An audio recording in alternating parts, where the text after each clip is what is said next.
Assalamualaikum, Bismillah berada. Kita akan lanjutkan membahas soal prediksi WSTO, prediksi WSK 2026.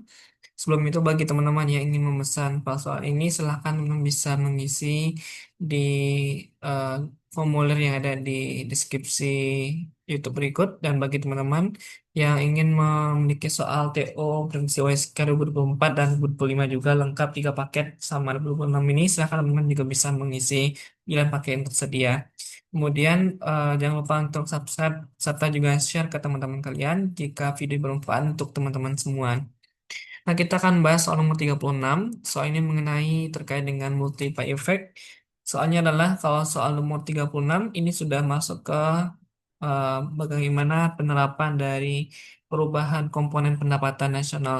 Nah, di sini suppose the government Ecuador meningkatkan belanja infrastrukturnya, berarti G-nya naik sebanyak 50 triliun. Diketahui MPC-nya adalah sama dengan 0,75. Otomatis MPS-nya adalah 1 kurang MPC ya. Karena MPC tambah MPS sama dengan 1 berarti MPS-nya 0,25. Nah, di sini eh, kalau kita lihat peningkatan belanja pemerintah 50 triliun, berarti multiplier efeknya adalah 1 per MPS kali 50 triliun. Berarti 1 per 0,25 kali 50 berarti 4 kali 50 mestinya adalah 200 triliun. Tetapi peningkatan pendapatan nasional hanya 100 triliun, artinya adalah 50% yang meningkat, yang mestinya 200 gitu ya. Nah, di sini apa yang menyebabkan kenapa seharusnya 200 triliun yang meningkat jadinya 100? Fiscal policy is never effective, tax remain unchanged, maximizing the multiplier, crowding out occurs due to rising interest rate, our government spending less abroad. Nah, kira-kira jawabannya mana? Nah, jawaban yang tepat untuk soal ini adalah C, eh, crowding out gitu ya. Crowding out, aliran uang mengalir keluar.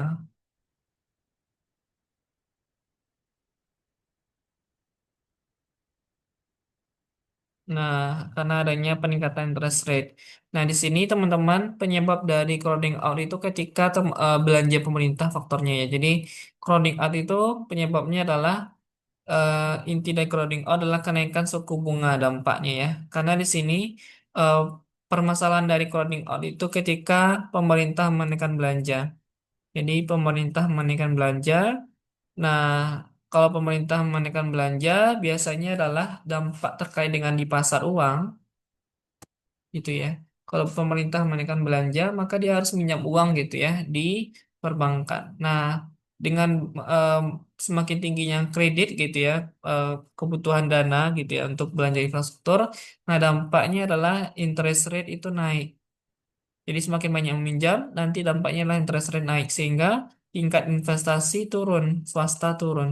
Kalau suku bunga naik di pasar secara umum, investasi akan turun karena beban untuk membayar pinjaman itu lebih besar untuk berinvestasi sehingga investor akan mengurangi minat untuk berinvestasi gitu ya. Nah, di sini dampak dari crowding out. Ketika belanja pemerintah itu ada bagusnya ketika dia punya anggaran untuk dibelanjakan sektor produktif. Tapi kalau misalkan belanjanya dengan cara berutang, nah dampaknya adalah hati-hati terhadap crowding out. Jadi jawabannya adalah B, C, crowding out occurs rising interest rate. Jadi dampak dengan crowding out adalah dengan naiknya tingkat suku bunga. Oke, kita lanjutkan soal berikutnya.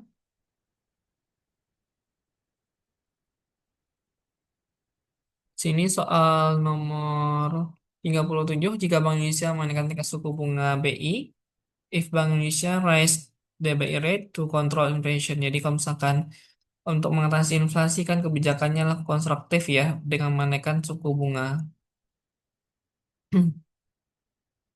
Nah, tetapi inflasi tetap tinggi, remain high after 6 months. Nah, kira-kira apa yang menyebabkan meskipun Bank Sentral sudah menerapkan menaikkan kebijakan bank suku bunga gitu ya, tapi inflasi tetap tinggi. Nah, jawabannya di sini yang tepat adalah B. Monetary transmission through credit takes time before affecting consumption. Jadi misalkan karena inflasi sudah terjadi, kemudian pemerintah melakukan kebijakan moneter, dengan cara kontraktif, yaitu menaikkan suku bunga.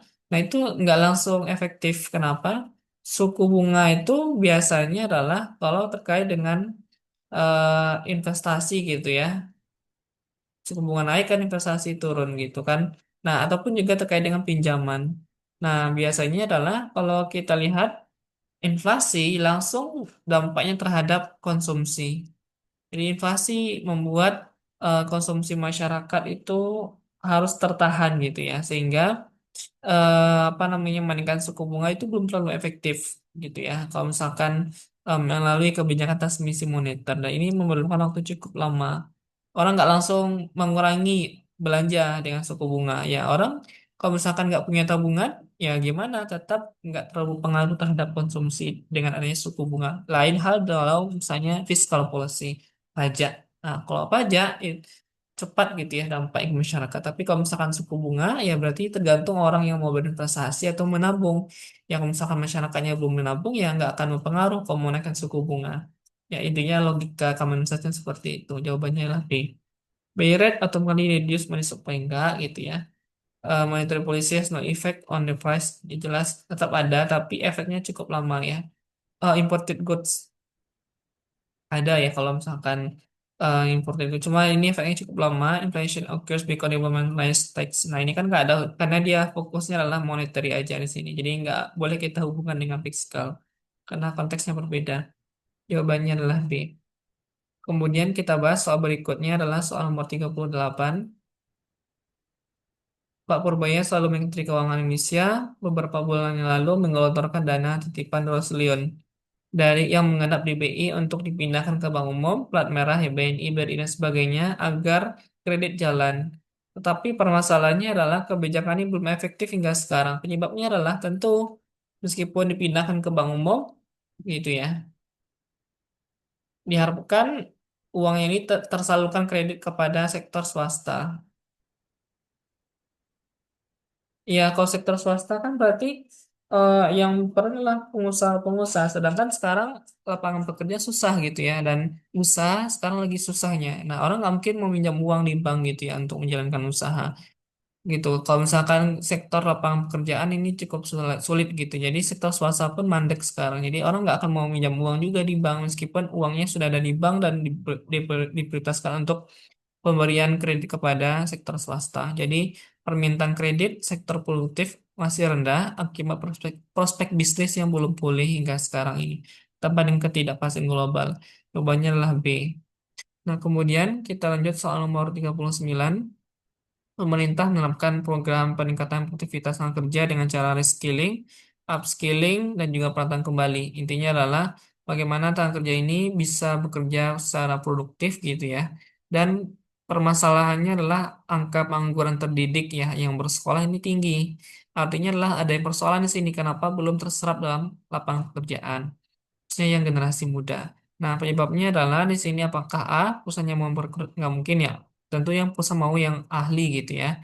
Yang B, struktur ekonomi Indonesia belum bergeser ke sektor industri bertambah nilai tinggi. C, pemerintah tidak pernah memberi pelatihan kerja tetap pernah ya. Yang D, produktivitas kerja yang paling rendah, semua lowongan pekerjaan yang sektor informal. Nah, jawabannya adalah struktur ekonomi Indonesia belum bergeser terhadap sektor yang memiliki sektor value added yang tinggi. Artinya adalah sektor-sektor yang masih didominasi adalah sektor-sektor tenaga kasar.